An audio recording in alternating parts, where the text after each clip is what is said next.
शाम को डिनर पे चलते हैं।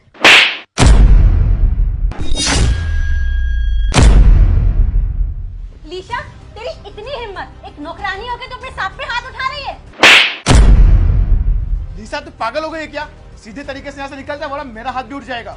लीशा, तुझे अपनी इस गलती की बहुत बड़ी कीमत चुकानी पड़ेगी। मैं तुझे छोड़ूंगी नहीं। क्यों मैम साहब, मैंने आपके पति पर हाथ उठाया तो आपको गुस्सा आया? जरा पूछे अपने इस पति से कि इन्होंने किया क्या है। क्या किया मैंने? तुम फालतू की बकवास मत करो रेशम, इसको अभी के अभी यहाँ से काम से निकालो और हाँ, इसको पैसे भी मत देना। अरे पैसे तो छोड़ो, जिन जिन घरों में ये औरत काम करती है ना, हर जगह से इसका काम छुड़वा दूंगी। रहने दो मैम साहब, ये नौकरी छोड़ने वाली बात से मैं डरने नहीं वाली हूँ। मैं खुद यहाँ से काम छोड़ के जा रही हूँ। और तुम में अगर इतनी हिम्मत है ना तो बताओ अपनी बीवी को सच्चाई कि तुमने मेरे साथ क्या किया। सनी, ये पागल क्या बोले जा रही है? कौन सी सच्चाई, कैसी सच्चाई? और नहीं रेशम, ऐसा कुछ भी नहीं है। ये फालतू में तुम्हें मेरे खिलाफ भड़का रही है। तू निकल यहाँ से, चल। नहीं मैम साहब, मुझे कोई शौक नहीं है झूठ बोलने का। मैं आपको बताती हूँ सच्चाई क्या है। एक दिन जब मैं काम कर रही थी तब साहब, आपको कुछ चाहिए था क्या? अरे नहीं कुछ नहीं, मैं तो बस तुम्हें ये पगार के पैसे देने आया था। शुक्रिया साहब। अरे पैसे गिन तो लो, पूरे 20,000 रुपए हैं। 20,000 साहब, लेकिन मेरी पगार तो सिर्फ 11,000 है ना। हाँ, क्योंकि तुम मेहनत बहुत ज्यादा करती हो ना, इसलिए मैंने तुम्हें पगार ज्यादा दिया है। और हाँ, तुम्हें मेरा एक काम भी करना है। काम? कौन सा काम साहब? वो तुम्हारी जो छोटी बहन है ना, चांदनी, जो कॉलेज में पढ़ती है, मुझे वो बहुत पसंद है। मैं चाहता हूँ तुम उससे मेरे बारे में बात करो, क्योंकि मैं उसे अपनी गर्लफ्रेंड बनाना चाहता हूँ। तुम उसकी फिक्र मत करो, मैं उसको बहुत खुश रखूंगा। मेरे पास घर है, बंगला है, पैसा है, गाड़ी है, सब कुछ है। मैं उसको रानी बना के रखूंगा। साहब, आपको शर्म नहीं आती किसी की बहन के बारे में ऐसा बोलते हुए? अरे ये सब बकवास बातें बंद करो।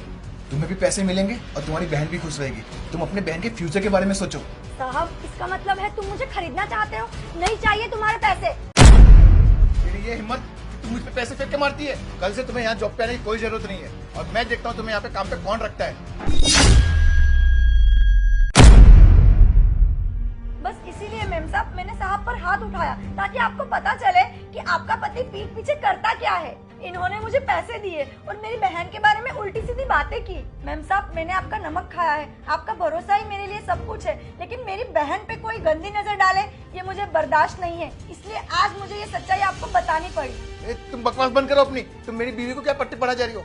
रेशम, ये झूठ बोल रही है। तुम इसकी बात पे विश्वास मत करो, मेरे पे भरोसा रखो। बस कर दो सनी, तुम्हारी सच्चाई मेरे सामने आ चुकी है। काफी दिनों से मुझे तुम पे शक था कि तुम कुछ गलत कर रहे हो, लेकिन आज मुझे सबूत भी मिल गया है। सनी, मैं कभी सपने में भी नहीं सोच सकती थी कि तुम इस हद तक गिर जाओगे। लीशा हमारे घर का इतना ख्याल रखती है, हमें अपने परिवार की तरह समझती है, और तुमने उसकी बहन के बारे में ऐसा सोचा। जो इंसान किसी औरत की इज्जत नहीं कर सकता ना, ऐसे इंसान के साथ मैं नहीं रह सकती। अभी के अभी निकल जाओ इस घर से। आई एम सॉरी रेशम, प्लीज मुझे माफ कर दो।